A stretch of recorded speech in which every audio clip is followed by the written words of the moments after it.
Good evening. मेरा नाम doctor Shefali है और मैं एक एंडोडोंटिस्ट हूँ, यानी कि रूट कैनाल स्पेशलिस्ट। बट मेरी विशेष रुचि है चाइल्डहुड न्यूट्रिशन में, और इसलिए आज मैं यहाँ हूँ आपसे बात करने के लिए चाइल्डहुड ओबेसिटी पे। अगर हम स्टैटिस्टिक्स की बात करें तो इंडिया में already 14.4 million kids are obese, और ये नंबर काफ़ी बड़ा है। हम दुनिया में केवल चाइना के बाद दूसरे नंबर पे सबसे ज़्यादा नंबर में बच्चों के मोटापे में हैं। और ये बच्चे पहली ऐसी जनरेशन है जिनका पोटेंशियल, जिनकी लाइफ एक्सपेक्टेंसी अपने बड़ों से कम होगी, और ये बहुत ही सैड है। और ओबीस बच्चों के अपने मेंटल और फिजिकल चैलेंजेस होते हैं, जैसे कि they have low self esteem, they have low self confidence, anxiety, social withdrawal. और ओबीस बच्चे ज़्यादातर ओबीस एडल्ट बनते हैं, और ये ओबेसिटी आगे जाके lot of non communicable chronic illnesses जैसे कि type 2 diabetes, heart disease, fatty liver, इन सब का कारण बन जाती हैं। इसका मतलब हमारे देश में बहुत सारे बीमार युवा होने वाले हैं आगे चलकर। तो क्या हम चाहते हैं कि जैसा कि कोरोना काल में हमारे हेल्थ केयर सिस्टम पे एक दबाव बना हुआ है, उसी तरह का एक दबाव आगे चलकर भी बना रहे? क्या हम चाहते हैं कि सरकार अपना सारा पैसा जो बच्चों की एजुकेशन में या और काम में लग सकता था, सब कुछ हेल्थ केयर सेक्टर में लगा दें?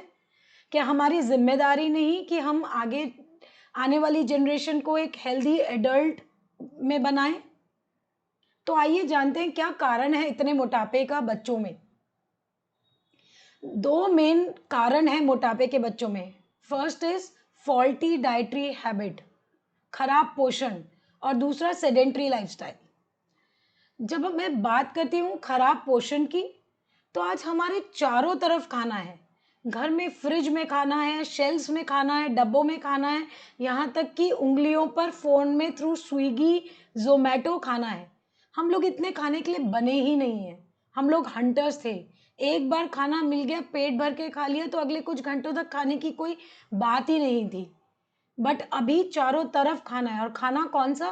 केवल और केवल sugary and refined carbohydrated food which makes everybody obese including children. क्या है? Biscuit, bread, Maggi, pasta, juices, sauce, white rice, बारीक पिसा गेहूं का आटा, एवरीथिंग इज रिफाइंड कार्ब। और ये सब कारण है मोटापे का।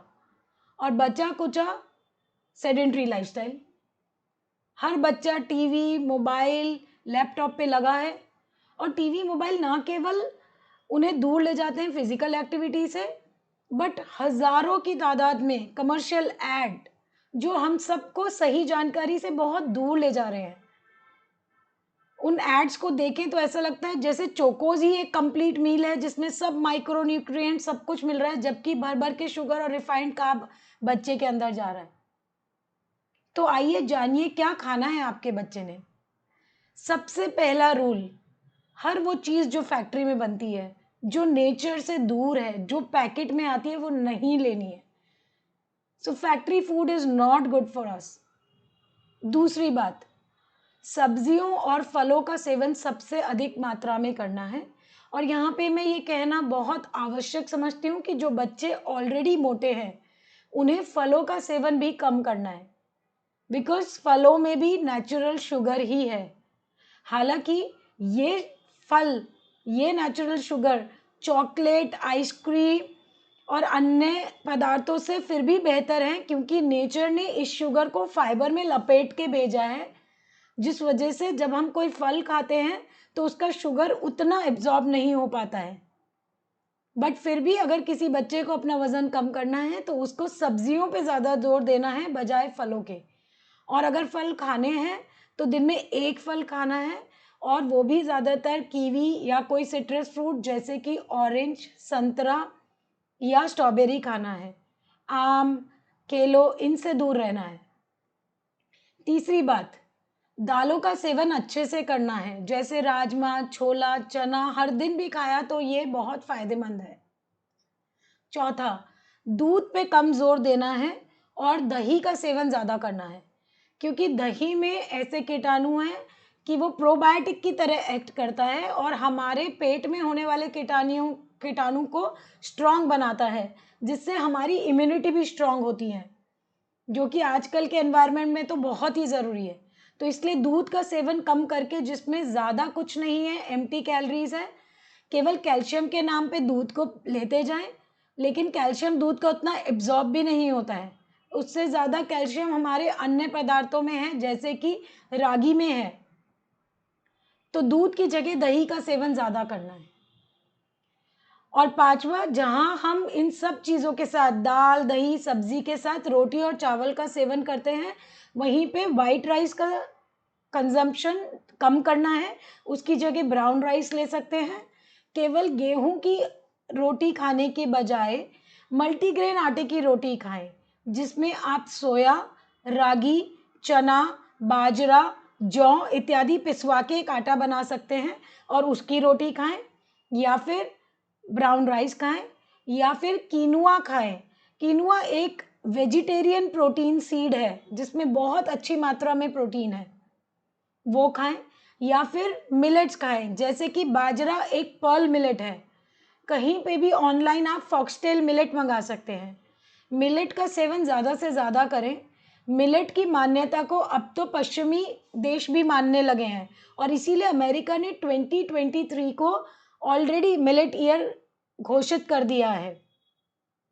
तो अगर आप बच्चे की थाली देखें, तो उस थाली में सबसे पहले एक सब्जियों का बोल हो, जिसमें सारी सब्जी, चाहे वो बेल पेपर्स हो, ब्रोकली हो, जुकनी हो, mushroom, onion, cauliflower, cabbage, capsicum, everything, सब चीज़ सॉटे कर दे, या तो देसी घी में या फिर ऑलिव ऑयल में या कोकोनट ऑयल में उन्हें सॉटे करके एक सब्जी का बोल हो। साथ में पल्सेस हो, जैसे कि राजमा या छोला या काला चना, एक कटोरी दही हो, और बाद में बची हुई थाली में, जो कि केवल 20% हो थाली का, रोटी या चावल या कोई भी होल ग्रेन हो, जैसे कि मल्टीग्रेन रोटी, ब्राउन राइस, कीनुआ या फिर फॉक्सटेल मिलेट, वो केवल 20% थाली का हो।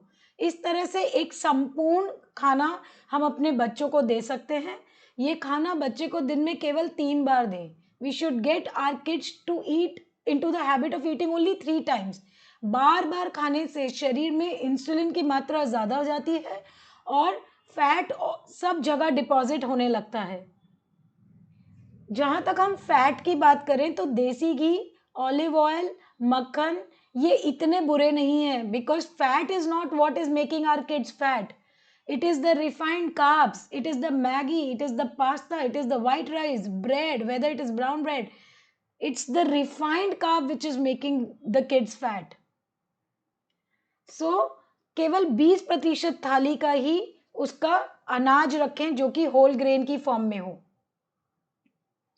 इसी के साथ मैं कहना चाहूंगी, आइए हम सब मिलके अपने घरों में अपने बच्चों के साथ एक ऐसे अभियान से जुड़ जाएं जहां पे एक हेल्दी नेशन का निर्माण हो। Thank you.